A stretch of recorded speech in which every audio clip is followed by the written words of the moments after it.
तो कोई दो सेट हैं ए और बी, फाइनाइट सेट है जिसकी कार्डियलिटी m और n है। तो आज हम बात करेंगे कि a से b पर कितने 1-1 फंक्शन हो सकते हैं। ठीक है, सबसे पहले हम जैसे कोई अगर मैप है a से b पे डिफाइंड किया गया है तो ये 1-1 तभी हो सकता है जब cardinality of a less than equal to b हो। इस केस के अलावा अगर कोई केस है तो ये 1-1 फंक्शन नहीं हो सकता। मान लेते हैं कि अगर कार्डियलिटी b की स्टिकली ग्रेटर देन कार्डियलिटी a हो जाए, ठीक है, मतलब कार्डियलिटी स्टिकली लेस देन कार्डियलिटी a हो जाए, इसका अगर हम काउंटर कर रहे हैं तो उसके लिए हम मान लेते हैं कि कार्डियलिटी b जो है वो लेस देन a है। अब आप यहाँ पर देखिए, अगर मैं ये a ले रहा हूँ, a में हम अगर दो एलिमेंट ले लेते हैं और b स्टिकली लेस देन है तो हम इसमें एक ही एलिमेंट ले लेते हैं, तो आप देखिए कि यहाँ से यहाँ पे हमें कभी भी 1-1 फंक्शन नहीं मिलेगा। इस तरह से अगर मैं कार्डियलिटी a में एक और ले लेता हूँ एलिमेंट, एक और ले लेता हूँ और इसमें दो ही एलिमेंट रखता हूँ, तब भी आप देखेंगे कभी हमें जो है 1-1 मैप नहीं मिलेगा। यानी 1-1 मैप तभी मिल सकता है जब डोमेन की कार्डियलिटी कोडोमेन की कार्डियलिटी से लेस देन हो या फिर उसके इक्वल हो। ठीक है, तो यहाँ पे हमारा m जो है वो less than equal to n हो सकता है, इसके अलावा कोई चॉइस नहीं है। तो सबसे पहले अब हम क्या करते हैं, हम मान लेते हैं कि ये एक सेट A है, इसमें कितने एलिमेंट्स हैं 1, इसको हम मान लेते हैं A1, दूसरा एलिमेंट ले लेते हैं A2, तीसरा एलिमेंट ले लेते हैं A3। इस तरह से हम कितने एलिमेंट्स ले लेते हैं ये हमारा एलिमेंट्स AM है। अब ये हमारा दूसरा सेट है जो कि हमारा क्या है B है, इसमें कितने एलिमेंट्स हैं n एलिमेंट्स। तो हम मान लेते हैं ये पहला एलिमेंट है, इसको हम B1 ले लेते हैं, और ये हमारा क्या है B2 है, ये हमारा क्या है इसी तरह B3 है, डैश डैश डैश ये हमारा क्या हम ले लेते हैं Bn। ठीक है, अब यहाँ से यहाँ पे अब देखिए A1 के लिए यहाँ पे कितनी चॉइस हैं, n चॉइस हैं। तो आप देखिए कि A1 के लिए हमारी कितनी चॉइस हैं n, क्योंकि 1-1 फंक्शन है तो यानी A1 किसी पे भी मैप कर सकता है 1 से लेकर n तक के लिए, है ना। तो A1 के लिए हमारी n चॉइस हैं।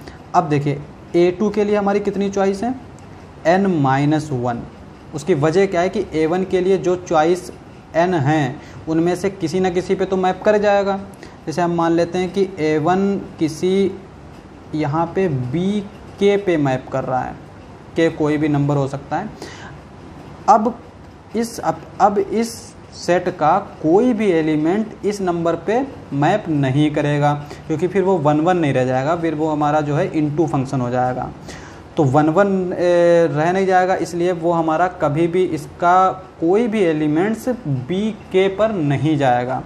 इसलिए हमारे पास A2 के पास कितनी चॉइसेस बचेंगी, एक एलिमेंट्स को छोड़ के जितने जो है एलिमेंट्स बचे वो चॉइसें बचेंगी।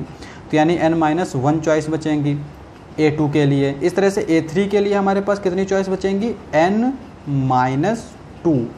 अब आप देखिए मैं A3 की बात कर रहा हूँ, यानी थर्ड एलिमेंट्स की बात कर रहा हूँ। थर्ड एलिमेंट के लिए कितनी चॉइसेस बच रही हैं 2। तो इसका मतलब ये है कि mth एलिमेंट के लिए कितनी चॉइसेस बचेंगी n-m-1। क्योंकि यहाँ पे जब मैं थर्ड की बात कर रहा था तो यहाँ पे 2 आ रहा था और सेकंड की बात कर रहा हूँ तो 1 आ रहा है। इसका मतलब जिस एलिमेंट्स की मैं बात कर रहा हूँ उससे जस्ट एक जो है 1 नंबर कम यहाँ पे ले रहे हैं। तो इसलिए हमने यहाँ पे mth एलिमेंट्स के लिए कौन से हमारे पास कितनी चॉइसेस बचेंगी n-m-1। ठीक है, अब क्या करते हैं, अब देखिए यहाँ पर m हमारा क्या है less than equal to n है। इसका मतलब ये हुआ कि ये कहीं ना कहीं पर जाके ये 1, 2 और ये 3 देगा। तो हम मान लेते हैं कि इसके बाद का क्या एलिमेंट आएगा n-m।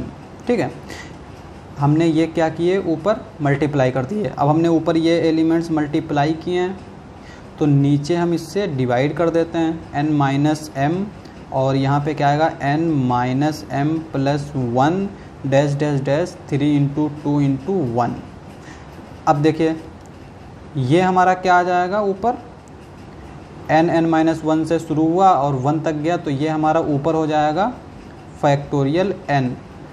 और नीचे क्या आएगा हमारा, देखिए यहाँ पे n माइनस एम से शुरू हुआ, फिर हमारा ये कहाँ तक गया 3 2 1, तो ये हमारा क्या आ जाएगा n माइनस एम का फैक्टोरियल, जो कि हमारा क्या होता है n p m, ठीक है, if n is greater than equals to m, यानी n की वैल्यू अगर m से ज़्यादा है तब हमें इसमें 1 1 फंक्शन कितने मिलेंगे, n p m टाइप में मिलेंगे, और अगर n की value strictly less than m हो गई तो इसमें 1 1 फंक्शन कितने हो जाएंगे, 0, चूँकि हमने यहाँ पे एक काउंटर एग्जांपल दे के भी बताया था।